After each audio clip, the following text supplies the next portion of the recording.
This is Trigger Point, Episode 2. My name's Serena, and sitting across from me is my co-host, Peter. Hello, Peter. Hi, everyone. So, today we're going to be doing Ajin. We're going to be doing an anime series. And because this is the first time we're doing an anime series, I think we should talk a little bit about the kind of, what our favorite anime are. So, Peter, what have you watched previously or ever that you liked? So I'll just name a few that comes on top of my head. Fate's Day Night, the Unlimited Blade Work series. That was a really good series that I enjoyed. Fruits Basket. Yep. It's not a very it's a very old show. It's a very old show. It's a very old anime, but I loved it. Especially the ending in the manga. The anime probably was cut short, unfortunately, but the manga was brilliant and I loved it. Mm-hmm. Sword Art Online. Hate it. Hate it. You're weird, Serena. Just that we won't even go into that. Another old one, well, actually a few other old ones. Neon Genesis Evangelion. Yep. I love that. That was one of the first in-depth kind of anime that I was really into. Apart, as a kid, you kind of view anime as Dragon Ball or Sailor Moon type of things, and there was a lot of was it imagery? Yeah, biblical. Yeah, biblical imagery. Lots of that, and I did really enjoy. Although the ending was a bit weird. What was that? The ending, or was it the movie where? Yeah, the movie was weird. The end of Evangelion was really weird. Speaking of which, though, I haven't actually watched the current reiteration of it. So no, I haven't had time yet. So I I will watch those later on. Yu Yu Hakusho. Yep. That's also another one that I really enjoyed. Yep. It's actually written by the same guy who does Hunter x Hunter at Yep. the moment. Except I personally think Yu Yu Hakusho is better in a sense because it finishes. Uh-huh. Unlike Hunter x Hunter, which is still ongoing and don't know what he's ever going to do with it. It's a personal gripe of Peter. We shouldn't get him started on this. A last one I'll mention is Magic Knight Rayearth. That's also one that I actually quite enjoyed. It's imagine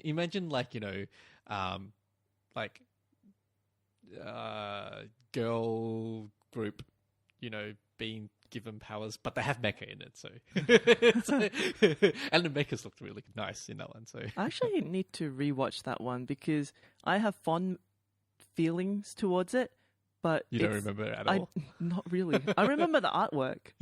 Yeah, it was done by Clamp, wasn't it? Yeah, and Clamp's artwork are very distinct. Yes, yes. They have Makona. Yes, the rabbit. The rabbit. The It's not the rabbit. It's yeah. that fluffy. I think I actually read the comics before. I have all 6 books of the comics in Chinese, which is very hard to read because I don't understand any of the magic words or anything. I'm surprised you managed at all, really, given... I was looking at pictures more than anything.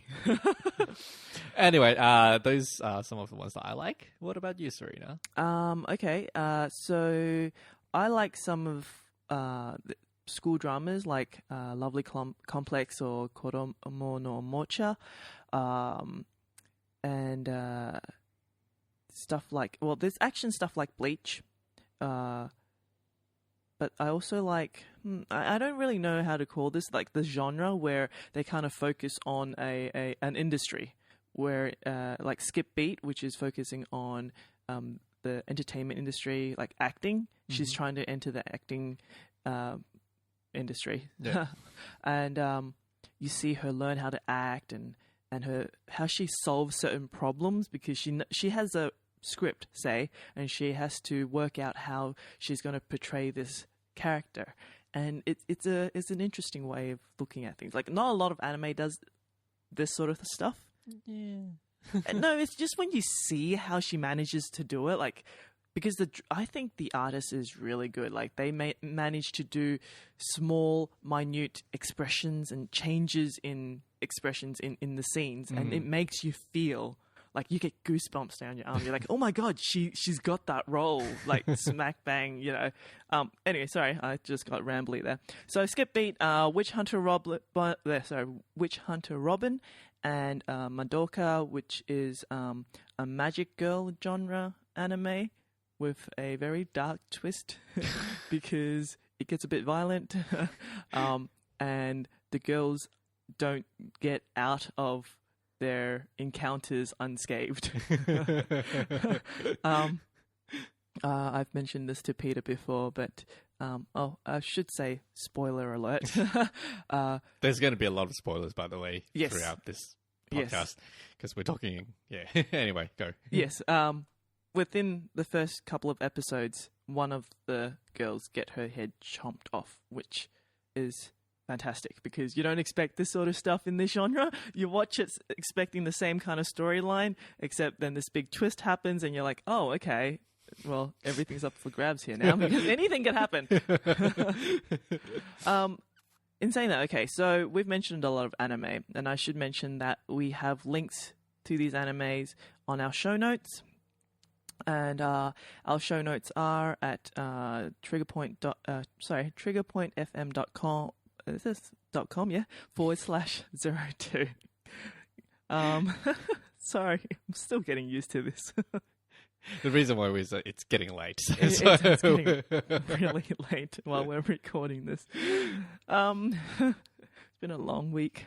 Okay, so in addition to these animes that we just mentioned, I think there's a few more honorable mentions that I think we should introduce people to. Do you want to... You do the first one. Okay. Fushigi Yugi. I don't think we need to describe too much about they're honorable mentions for a reason. We're just mentioning them and we just move along because those could be episodes by themselves. The reason why we put them as honorable mention is because while we probably did enjoy the show or love the show, there were just certain aspects of it that just really grated us. Yeah. That we just couldn't, give it a top spot for whatever reason. Yeah. Fushigi Yugi was definitely one of those. I did love the show, but it did felt like watching...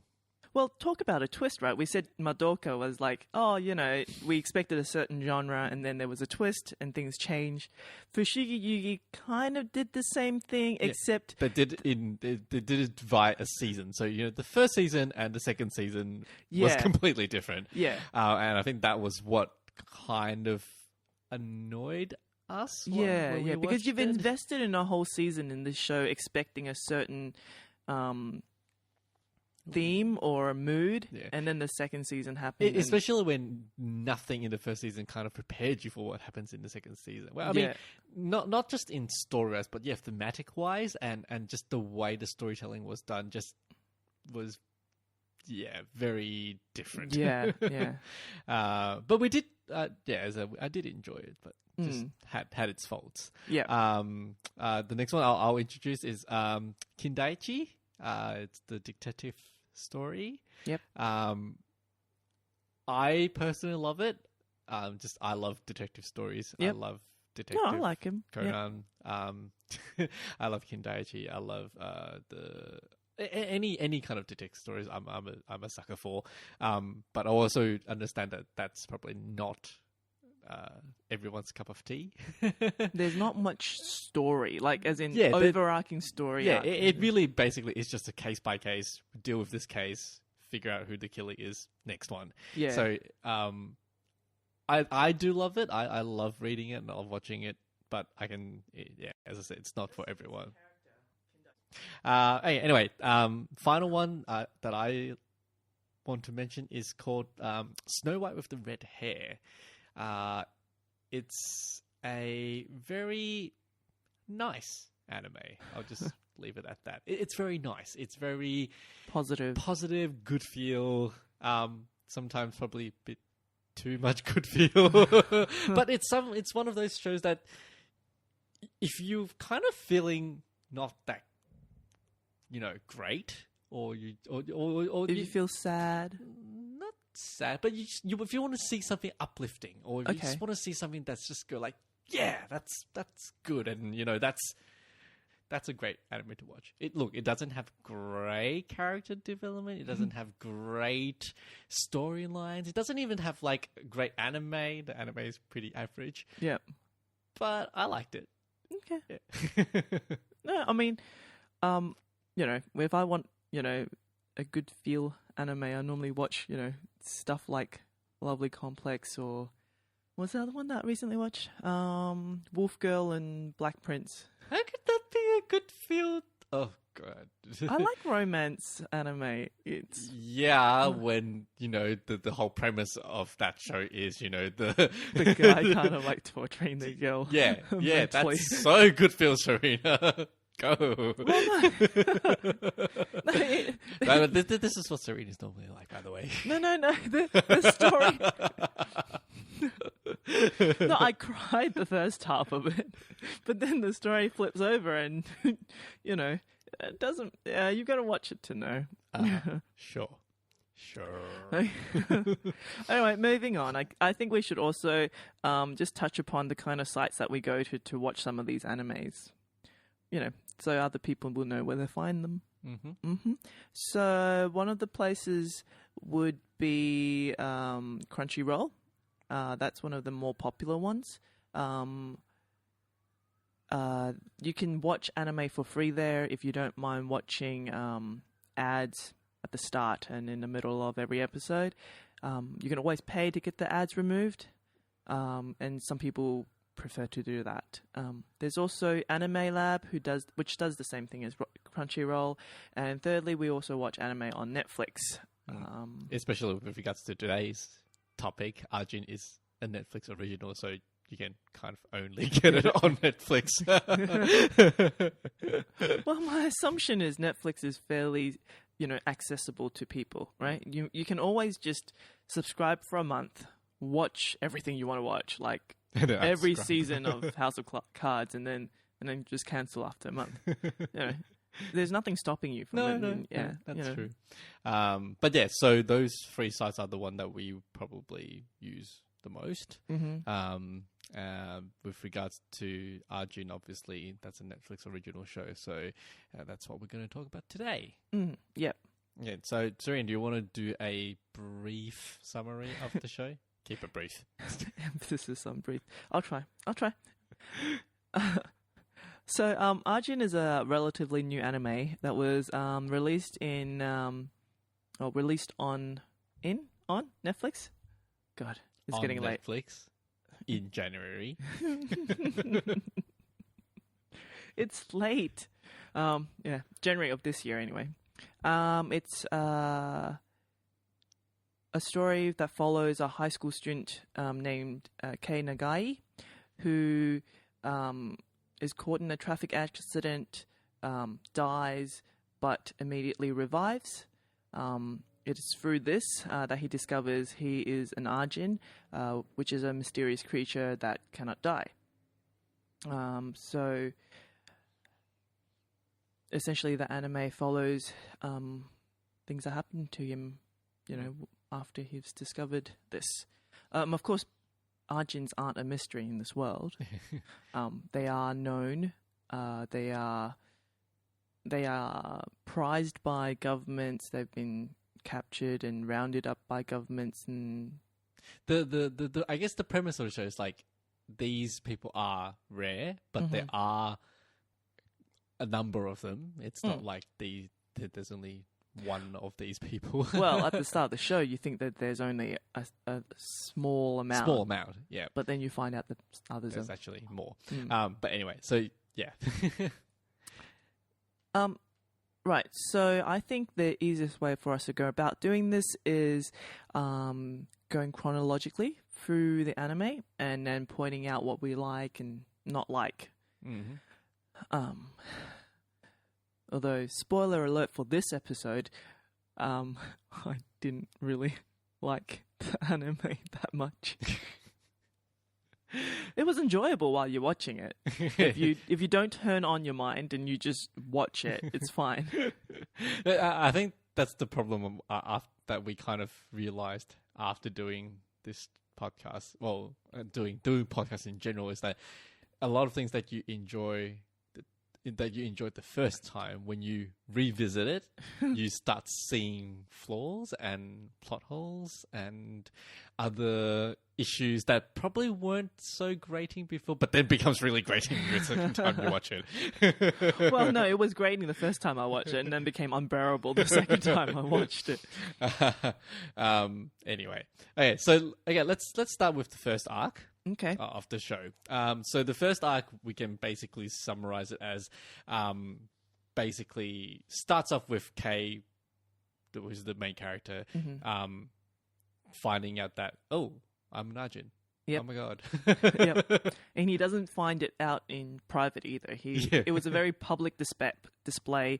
He gets run over by a car or by a truck. Yep. And then as everyone looks in horror, he, mysteriously comes back to life. It crawls out from underneath the truck, yeah. It's quite morbid, actually, the way that happens. Yeah. I wonder whether he left any body parts under that truck. Oh, yeah, by the way, if you lose body parts, if Ajins lose body parts... It just regenerates. Yeah. So, but yeah, it's... Yeah. So the first arc is essentially when he discovers he's an Ajin, and we get introduced to some of the main characters, which is Kay. We also get introduced to his best friend Kai, who helps him escape the initial escape when he has to leave the village because everyone starts searching for him. Yeah, because there's a rumor out there that if you catch an Ajin, you get paid a lot of money. Yeah, which seems like a normal kind of rumor to have whenever you have anything of like value kind of out there. We also get introduced to two other characters. One's called Tosaki, who's an agent, government agent, who's basically responsible for capturing and dealing with Ajins in general. And we also introduced to Izumi, which is basically his second in command. Kind of bodyguard. Bodyguard. Yeah, but you don't really see that at the start. No, that comes in later. But so those two are from the government side, and basically they get introduced because they know that there's this new Ajin, so we need to come and basically capture him. Yeah, although in saying that, the first arc they don't really do much. No, they just introduced. They're just introduced, yeah. So the first arc essentially just covers Kay running away. And this is where we first see one of the main problems in the show, which is very convenient characters. One of the problems here is some of these characters have certain skills and abilities or knowledge that doesn't make sense.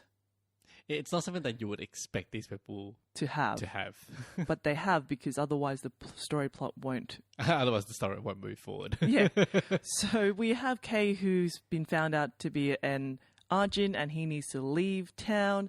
And what's the best way to do it? We have a best friend with a dodgy past, who has a motorbike, who has knowledge of how to get out of hideouts, yes. Who seems to know how to be a fugitive.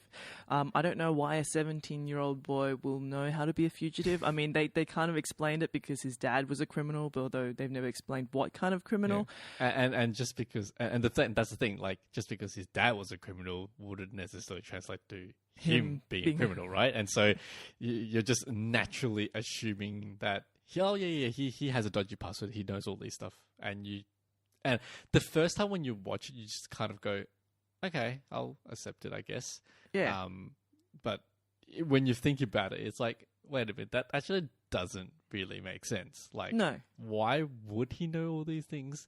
And especially if he had a dodgy past, wouldn't he try to move Well, forward? wouldn't he be no, if he has a dodgy past, wouldn't he be more efficient or effective at hiding Kay while they're running away? Because here's the other thing. Kay's covered in blood, and they're running away, and it doesn't occur to any of them that he might need to change.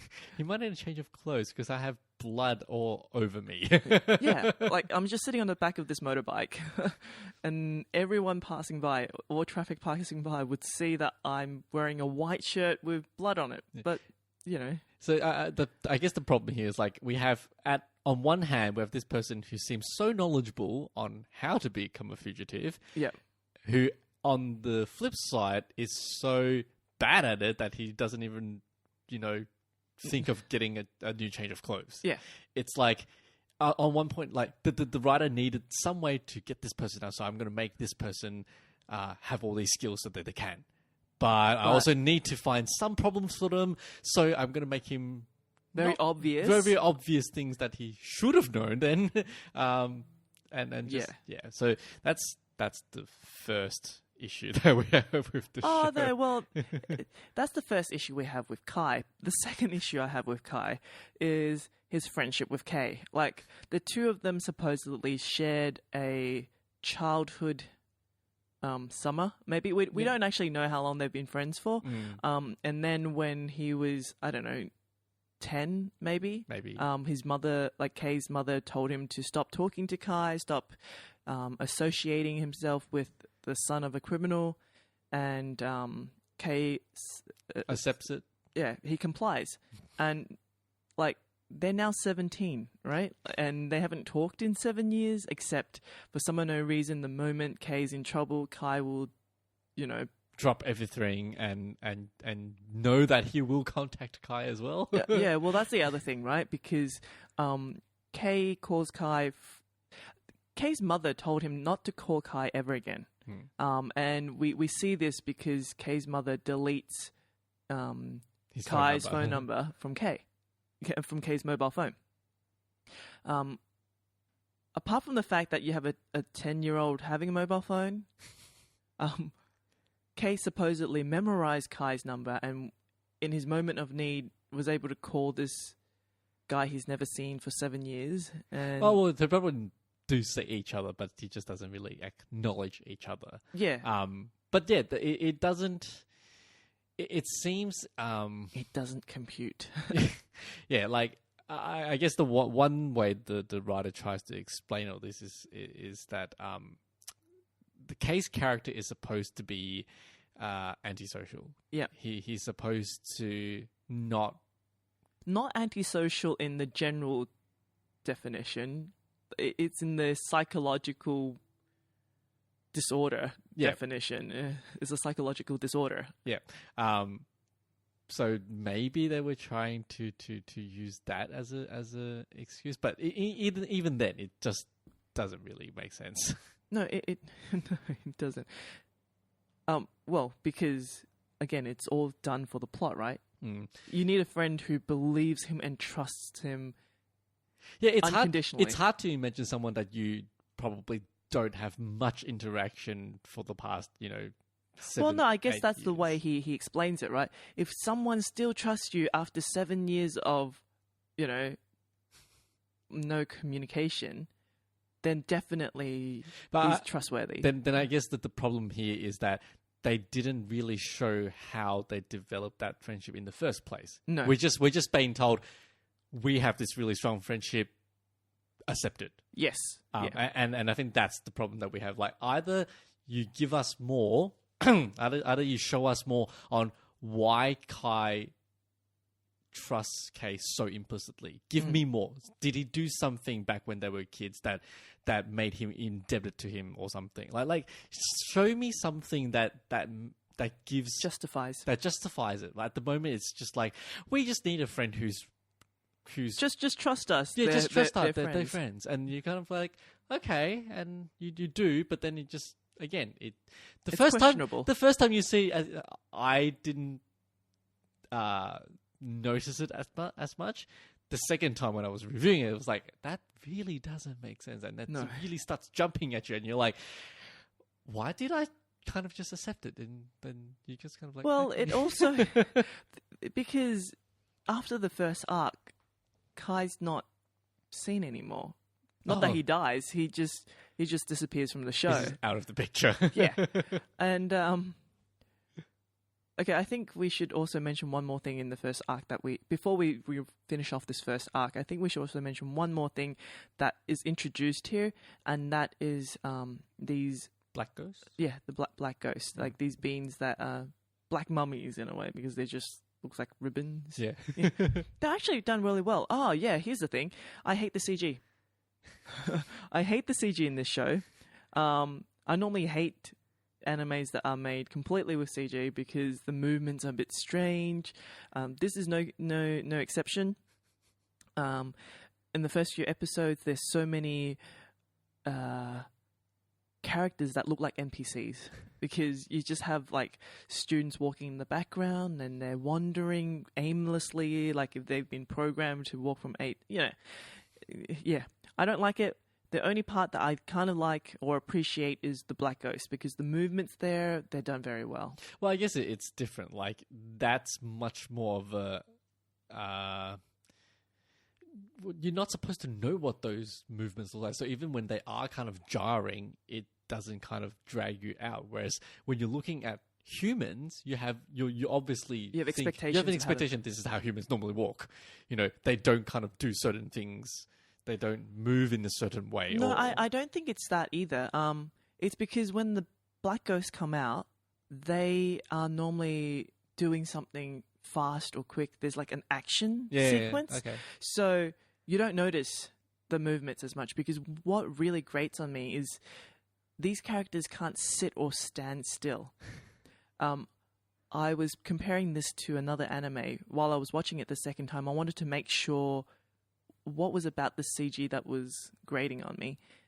And is in traditional hand-drawn anime, characters are a lot more static in a way because it's hand-drawn, right? They're not going to make every movement, every twitch, Whereas with CG, because the effort is a lot less, they make them sway while they're sitting. When they go and pick up something, their arm, like every joint is kind of like emphasized while they go and pick up this item. Is like, look, we know how a human body moves. We're going to make sure you know that we've put this effort in. And that's what it seems like in the first few episodes. It's like there's a lot of superfluous movements in the CG. Yes. It's not necessary, basically. And it kind of... And because we're so used... Well, at least we are so used to watching a traditional anime. Yep. When you have this kind of really CG that does all these extras, we're just kind of looking and going like, that's not needed. Yeah. Although it does improve in later episodes. So I guess for me, it didn't grate me to that extent. So I noticed it, but it wasn't... Too bad. It wasn't something that I found super annoying. So right. I managed to deal with it. No, well, I saw some people rave about the artwork in this anime. I don't know why, but they were doing it. So I mean, to each their own. So to round off the first arc, where the first arc ends is when Kei kind of accepts being an Ajin, when he gets into an accident. And here's another issue. Kei and Kai was on a motorbike. They get into an accident. They get thrown off their bike. Kei gets his leg broken in when he lands. Kai's flung into a river. But he's fine. It's like, but maybe had like a scratch on him and that was about it. Yeah.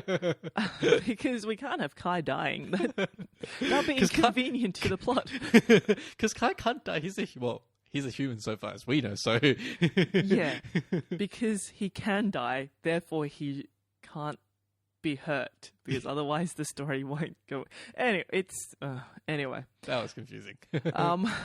So the first arc kind of ends when Kei accepts himself as an Ajin. Yeah, he's wounded to the point where he can't move. They need to move, and he works out that if you kill an Ajin, they fully recover. So he grabs a knife, slashes his throat, and dies, and returns to and life. comes back. And I think that's where the first arc comes. I mean, this is all subjective, right? Yeah. They're not They didn't actually say this is the first arc of the show. This is what we kind of say as the first arc. Yeah. Yeah. So that's the end of part 1. Yes. So arc 2 is when Kei meets. Oh well, this is where we get introduced to another character, Sato. Sato, the antagonist in this story. One of the Well, I think he is the antagonist. I don't really see Tosaki as really the antagonist. Only just because he's so incompetent. I'm sorry. True. Yeah. Yeah. But yeah, so Sato is basically introduced to us in the second part of the show. Yeah. And basically what we learn is Sato is actually also an Ajin. An experienced one. An experienced one. He has a lot of knowledge. And from what we know, he's never been caught by any humans. Yeah. Look, how he knows all these things, we don't know. Nope. It's never been explained. Nope. We don't know whether he managed to learn his abilities from someone or whether he experimented on himself or whatever. Like, it's just never explained. All we know is that he has a lot of knowledge with regards to Ajins. Yep. Well, he is older than them, and I don't know whether he might have just known it for longer. Oh, that's also one thing that's never explained. Like, do Ajins Grow age? old? Yeah, I don't know. And because like obviously they can't die, and if they die, they just come back to life. But it would still seem that they age. Well, we haven't seen that. Well, when they resurrect, they come back at the age that they died. Yeah, but so far, we know that Kei is an Ajin, right? And we saw him as a kid, right? So we naturally assuming we see him age to. Well, teenager. no. What I mean is, after you killed the first time around, does does that stop you in that? Oh God. Yeah, but okay. So we don't know whether they grow old or not. No, but all we know is that this Sato guy is much more knowledgeable. He seems older, and he basically he basically finds Kei. Yes, and he tries to get Kei to be on his side. Yeah. Well, so what is his side, Serena? Now that I think about it, I don't know what Sato wants. I know, right? It's confusing. Because he says all these things, and you don't know whether you can believe him or not. He tells Kei that he just wants to live a quiet life, and but that's obviously fake. BS because you find that out very early on. He wants rights for Ajins, although he's not very clear about what rights he wants. Because essentially he wants Kei to be on his side, whatever his side was. Which was against humans. Yeah. That's the general thing. At the end of the day, he just wants Kei to be against humans. Yeah, to be on the side of Ajins, and Kei isn't.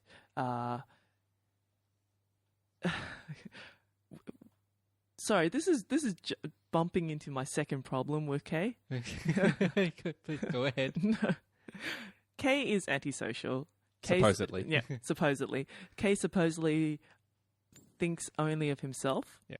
And here's the problem, because he's supposed to be all this, but sometimes he does things that isn't consistent with that definition, because Sato wants Kei to kind of hate humans, and Kei consistently doesn't hate humans.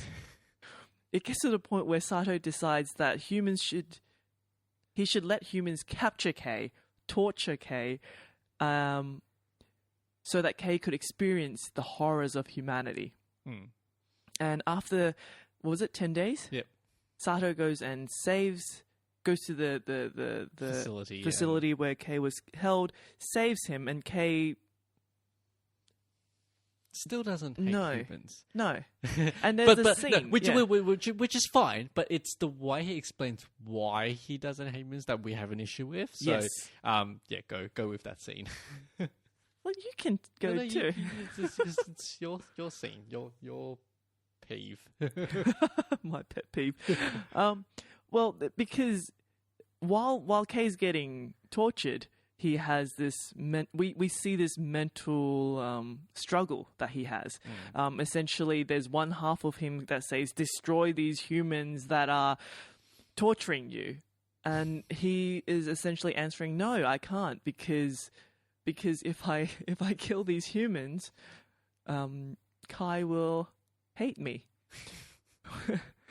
Kai, who we haven't seen since like episode 4 or something. Well, since Kay abandoned him in the middle of a forest, Kai steals his bike, leaves him in the middle of wilderness. Kay steals his bike. Yeah, Kay steals his bike and leaves Kai in the middle of nowhere, and then we never see him again. And yet, Kay cares what Kai thinks of him. Even though he's supposed to be this antisocial, non-empathetic person.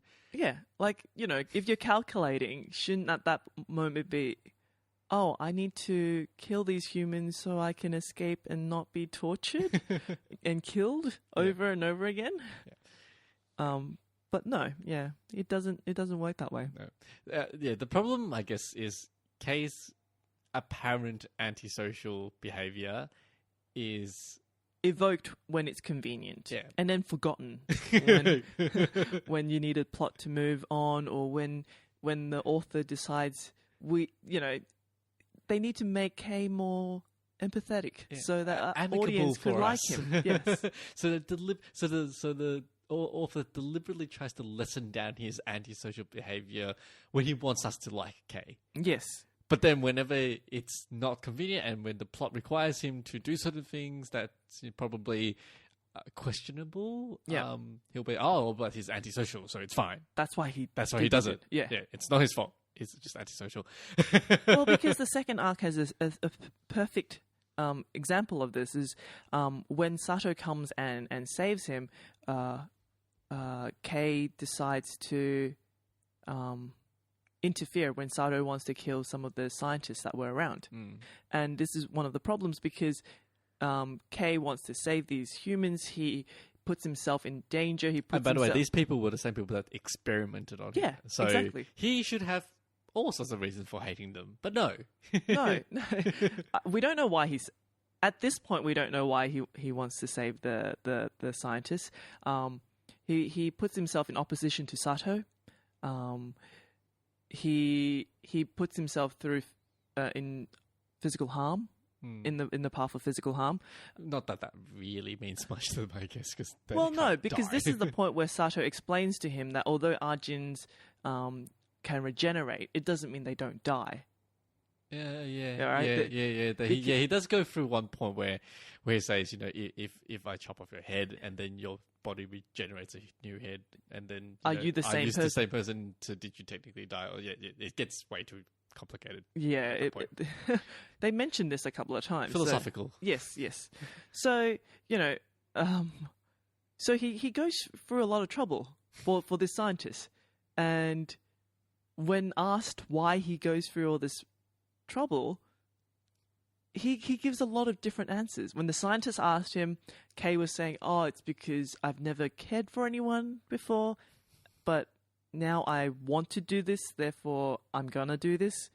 And later on, when he's asked this question again, he said, I had a thought about it, and I think the reason why is because these scientists are they could be beneficial to Ajins. If they like Ajins, then they'll be beneficial to Ajins, which doesn't really stand up as an argument because at the moment when Kay made this decision, these scientists hasn't really shown that they will be helping him. No, yeah, exactly. Yeah, like basically, Kay was saying the reason why when we first watched it wasn't so obvious was because when Kay saves these scientists, the scientists then say that one of them actually repays him by showing him the way out. Yes, basically. So Kay then goes, these people may be useful later on. Right.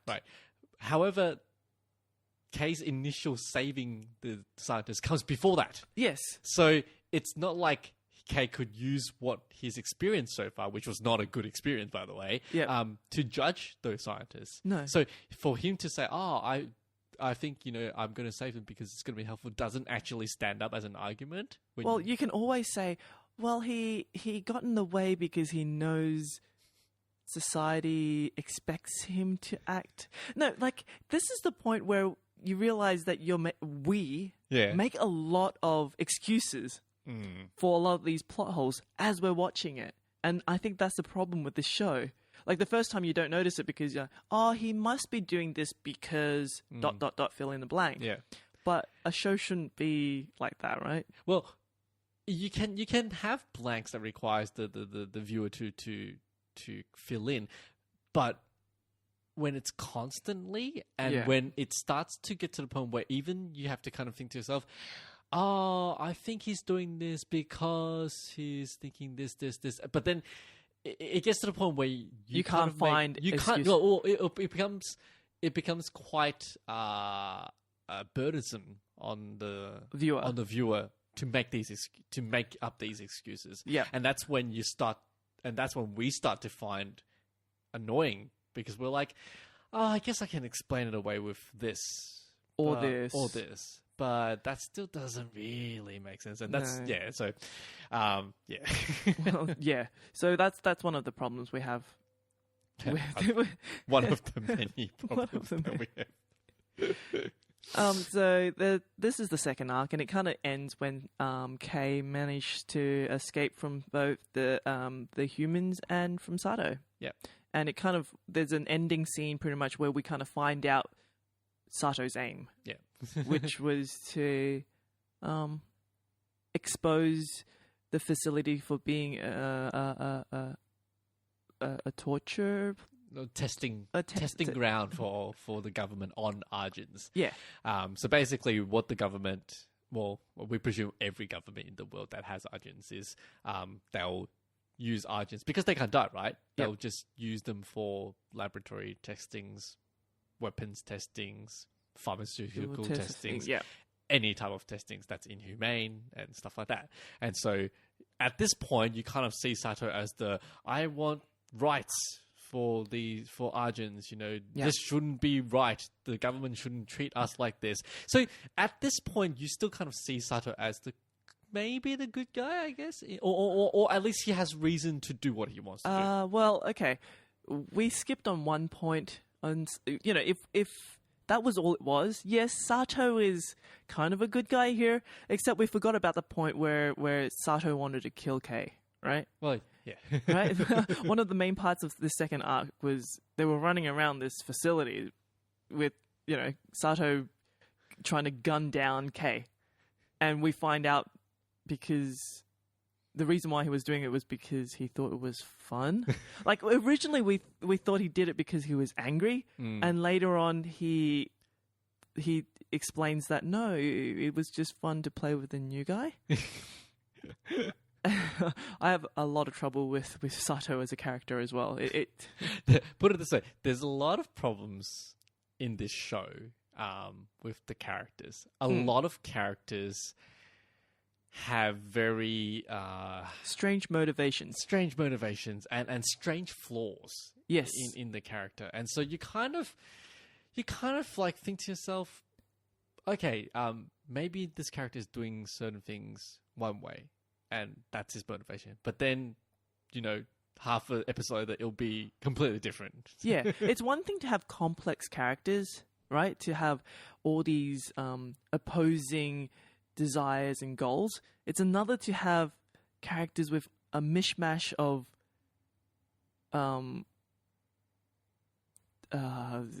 motivations. That doesn't make sense. It seems like they're there just for... Again, plot devices. They're for flavor. They're there to make the character interesting when you first look at it. But when you actually think about it, does it actually make the character actually more interesting? Well, because if we were trying to be true to the character, to Sato's character, the moment Kei said, no, I'm not going to join you guys, and you can't kill these humans, technically Sato should just let him go. Yeah. Because it's got nothing to do with his main goal. Sato's main goal there was to kind of expose this facilities for being an experiment on Ajin. And, he could have let Kei go and continue on with his mission. Yep. And it would have made perfect sense then for the story. Yeah. But because the author wanted a fight scene Between the two of them. to be between the two of them, between their black ghost, which was kind of cool. Yeah. But it doesn't make any sense from a story standpoint. And that's one of the points actually that we were talking, I think, before. You've got Sato was angry at Kei. Supposedly. And the reason why was because Kei, in trying to protect the scientist, shoots Sato. And kills him. And he does die. Yeah. Obviously, he returns to life because he's an Ajin, right? Yep. And you're supposed to think that Sato is angry because of that. Yes. But if you think about it, both of them know that they're Ajins, that they can't actually die. No. So when you look at the grand scheme of things, him shooting him, is it that bad of a... You mean Kei shooting Sato, is it that bad of a thing? Like, from I guess from his... You should... Does it justify trying to kill... Well, then, at the same time, you could say, well, Sato trying to kill Kei means nothing, right? Yeah, true. Yeah. But scaring the crap out of him. Right? Like, terrifying him with stories of, I'm going to cut your head off and make you watch your head... Regenerate. Yeah. That seems a little overboard. But, okay. Enough about Sato, enough about Kei here. There's one more character that gets introduced in this section that we need to mention because it just emphasizes again how stupid sometimes these characters are. Yeah, like, okay, we have Dr. Ogura, who is supposedly this specialist in Ajins, and he has this strange obsession with cigarettes. This no longer, out of commission. Yeah, no longer produced. Cigarette. He gets kidnapped. He gets tortured. You see him get, his face is punched in. They break his fingers, and he won't give up his secrets because he was requesting his cigarettes. And obviously, the people who were torturing him thought it was just, bullshit. And so they just kept on torturing him. Until they kind of realized... Until they actually realized that, oh no, he was actually serious. All he wanted was his own freaking cigarettes. Yes, his own brand. Old brand of cigarettes. And when they gave him the cigarettes, he spilled everything that he knew. And there was no story, plot, or reason for doing that at all. Like, apart from dragging on that scene. Well, I guess if he told that information early on, then you would have lost 30 minutes of the show. Yeah. I don't know. I don't know why they did that. Yeah, basically, I think that half an hour was a filler. It was basically, I can't believe don't know what we can do. Let's just put him in. Yeah, it was. The main thing was like the information he had was important. Yes, so he definitely needed to give those information. He needed to exist. He needed to exist. But the problem was the way they got the information out of him was so extreme and superfluous. Again, superfluous. Like there was no reason for this character. I mean, if we needed to explain it, we could say, well, that would show us that Tosaki was serious about getting that information. Yeah. But again, we're making up excuses for the show where we shouldn't need to. Yeah. Like, it's requiring us to do a lot of thinking that really shouldn't. They probably needed a scene to make it... We don't feel like Tosaki was like struggling with himself when he breaks the doctor's fingers. There was none of that, we need this information. You're not going to give it to us. I'm going to break your fingers, and he breaks his fingers. Yeah. Yeah. Anyway, so we had to kind of mention Ogura because he's one of those characters that just really bugged us. Yeah. But okay, I just remembered something. Ogura is introduced in the second arc, but he doesn't get tortured until the third arc. Oh, really? Yeah, he gets kidnapped at the end of second arc by Tosaki. Oh yeah, of course. Yes. So the second arc ends with Kei escaping Sato and the humans.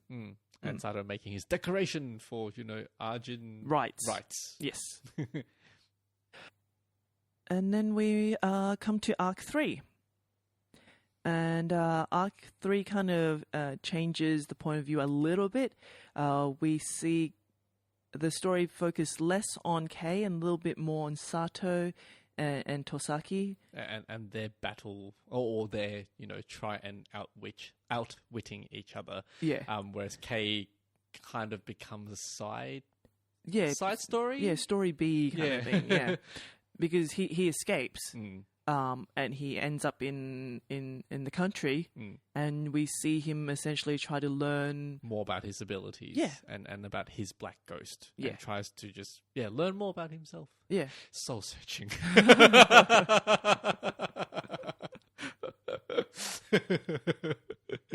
No, it really wasn't. No. Anyway, okay, so so the third arc then kind of switches, so we're focusing more on Sato and Tosaki, and so, but at the start of the third arc, you basically see the effects of Sato's, declaration, which was actually not meant for humans, but meant for all the other Ajins out there that were in hiding, and he manages to gather everyone, or gather some. Because this is where we also get introduced to our last new character, Nakano. He's one of the Ajins that were recruited, but didn't believe in Sato, and Sato again tried to kill him. So basically, what Sato wanted at this point was for all these Ajins to, fight with him and fight humans. Yeah. And some agreed. And some we don't know why, but they agreed. Yes. Some say, no, we don't believe you. We like humans. Yeah, we like humans.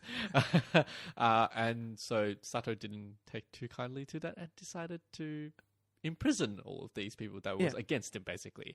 And so Nakano, which is our last main character, managed to escape. Yep. And runs off. And he essentially manages to find Kei, and he's part of that story. Yep. We'll mention that later. Later, yeah. That comes. So now we have Sato. He has his army of Ajins. He again makes another declaration to the human world, saying that you better give us rights, or we will blow up a pharmaceutical company who's been testing on Ajins. Yeah. And I actually liked how he managed to attack the pharmaceutical company, because it's not every day you get to see an evil mastermind decide, okay, I'm instead of blowing up my target, I'm going to blow up the building beside it and make it fall on it.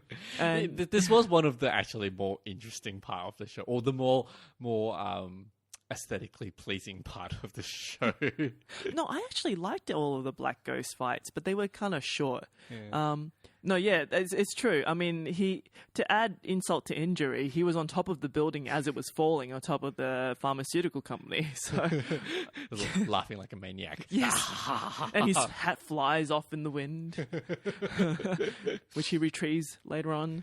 But at the same time, we also see that Tosaki, as incompetent as he has been throughout the whole show, he had a good idea, which was, constantly, he gathers the sat, one of the... Yeah. So basically, when Sato declared that he was going to, bomb this place, obviously Tosaki made certain plans arrangements and so got the best special forces in Japan to basically surround him. Yes. Which they do. Yep. And they managed to subdue him for a bit. And when they managed to subdue him, they basically just kept on killing him. So each time Sato regenerated, a new person will come in and shoot him in the head. Yep. And so he dies again, and he'll regenerate, and he gets shot So again. it stops him from reacting because we didn't mention this, but in the second arc we see Sato's abilities, like his fighting abilities, because he'll wade into a fight. People will be shooting left and right, and he'll be taking damage Until the point where he can't go on, and he'll just shoot himself. in the head and then he'll regenerate. And then he keeps on going. Yep. And because humans can't do that, they're just getting mowed down left, right, and center. So in the third arc, the humans try to avoid that by constantly killing him, so he won't be able to regenerate and fight them. Of course, we see that doesn't work because Sato isn't working alone. You know, He's managed to find a couple of Ajins that agree that humans should die. Death to all humans. I mean, okay, I don't really mind when sidekicks and henchmen are kind of flat and cookie cutter in a way.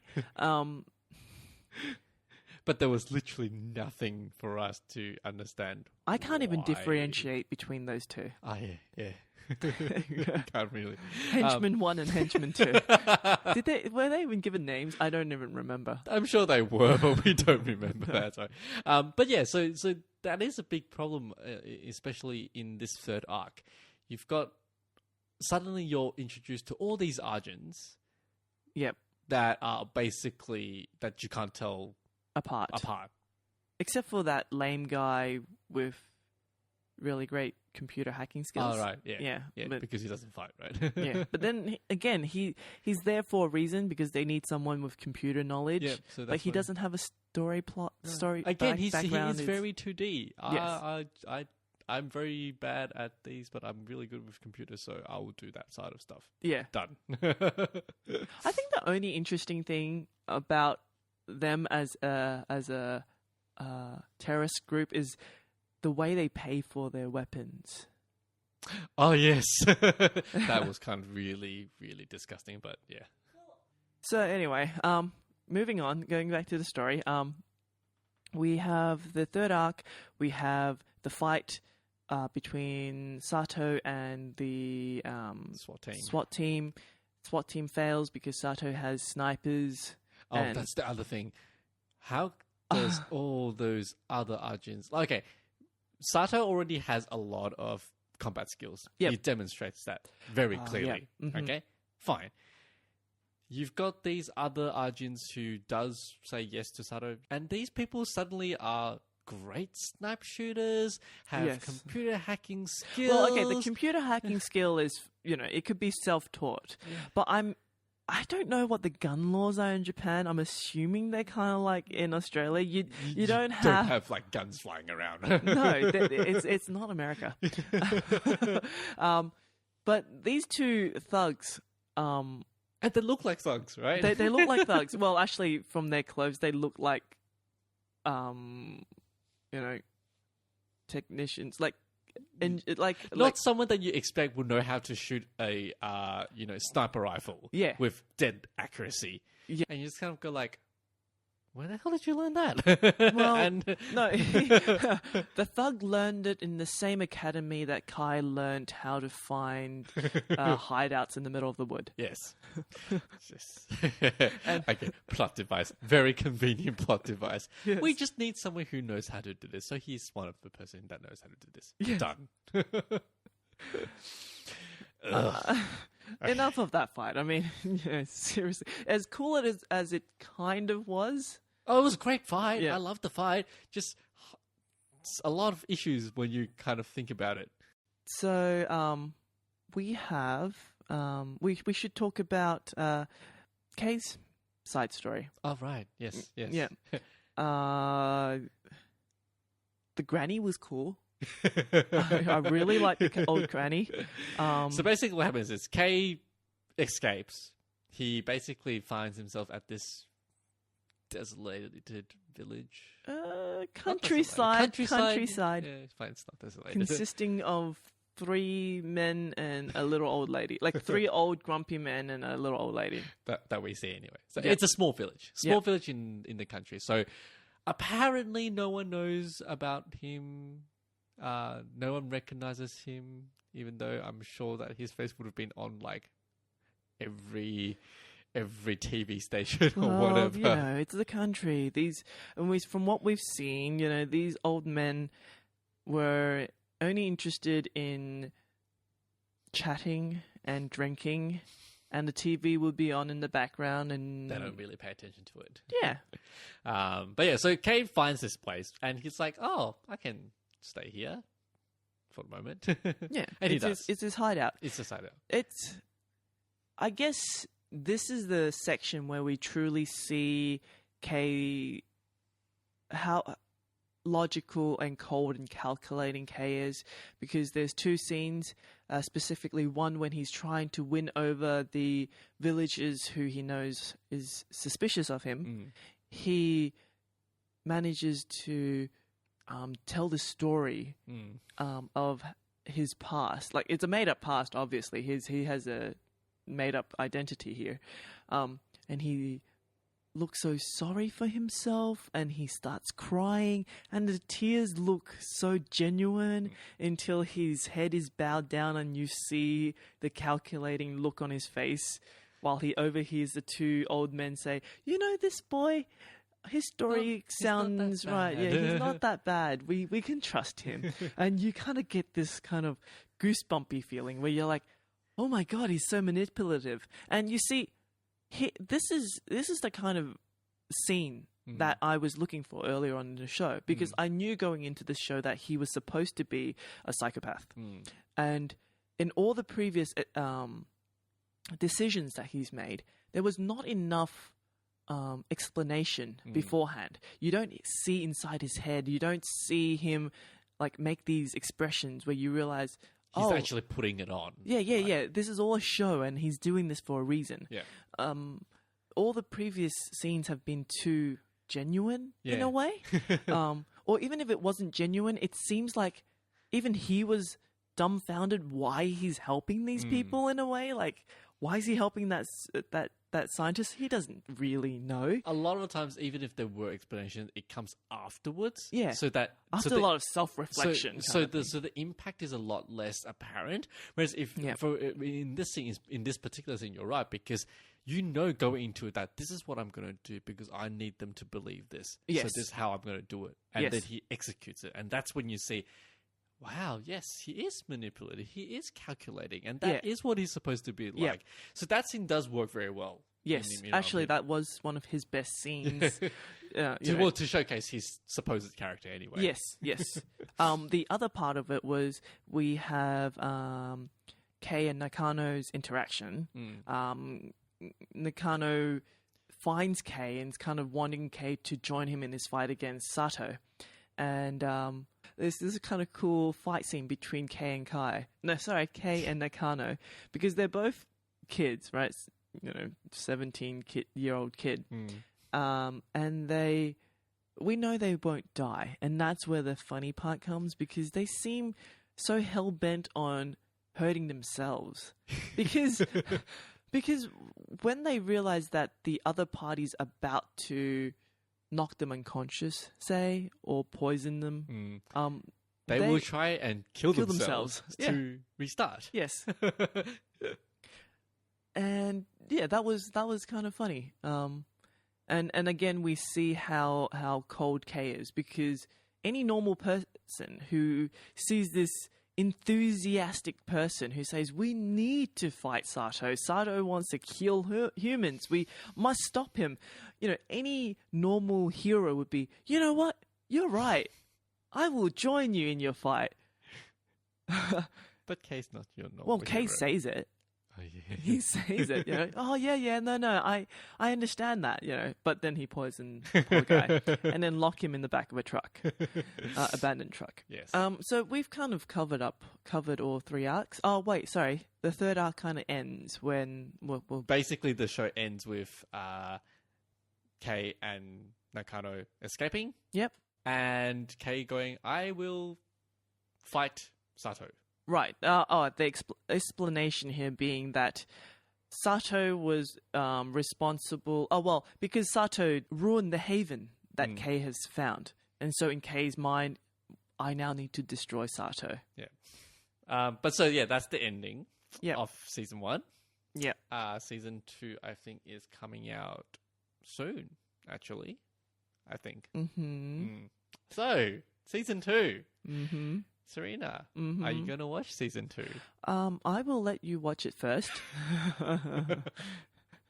And I'll see whether you think it's worth watching. If we're doing this for the show, you know, I'll do it for the show. Let's say it that way. Okay. I will watch it. I'm a sucker for wanting to know what The happens and know explanations. I just want them to explain things. But this is my worry: is that second season is just going to be like season 1. There's going to be very sparse explanations of the. They'll probably answer all the questions that was raised in season 1, and then just give you an equal number of questions. But look, that's fine though. Like, I'm quite happy for them to give me equal amounts of questions for season 2 that may get answered later, but at least answer all the freaking questions that you've put into season 1. Like, give me a freaking answer. I want to know what happens. I want to know what the powers are. I want to know why these things happen. But you're okay with them throwing convenient characters at you, or even changing existing characters to make them work with the plot? As I said, like the first time I watched it, it wasn't as intolerable as it is on subsequent viewings. So if I just watched it the first time, it's fine. Don't get me to rewatch it. I mean, that's when I'll start going mad. Sure. We just make sure we need to record it as soon as you finish watching it. Record this episode. Providing you watch it as well, then. I only need 2 days. Weekend. Anyway, so anyway, that's the end of our discussion for Ajin.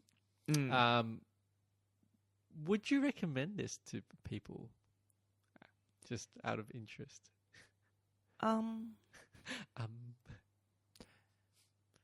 I would recommend it to people who enjoy fight scenes, who probably enjoys some of the problem solving.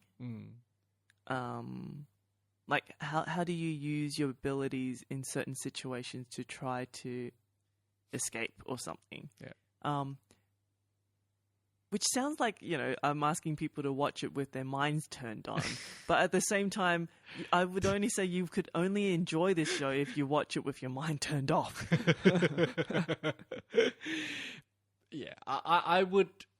If you're the type of person that likes to analyze a show, don't watch the show. Oh, unless you want to complain about it. Yes, like us.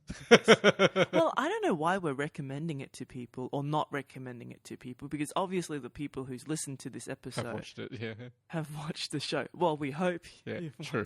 Show. I doubt too many people want to watch it after listening to what we've said. True. Okay, so I think we should wrap up now. But before we do so, we probably want to let people know what we're doing next, like what topic what we're watching next. So this is another one of your selections. Yes. So what we're going to do for our next podcast is going to be Stranger Things. It's a Netflix original as well. And I don't think we should explain or describe the show in any way, shape, or form. I still haven't watched it. Oh, right.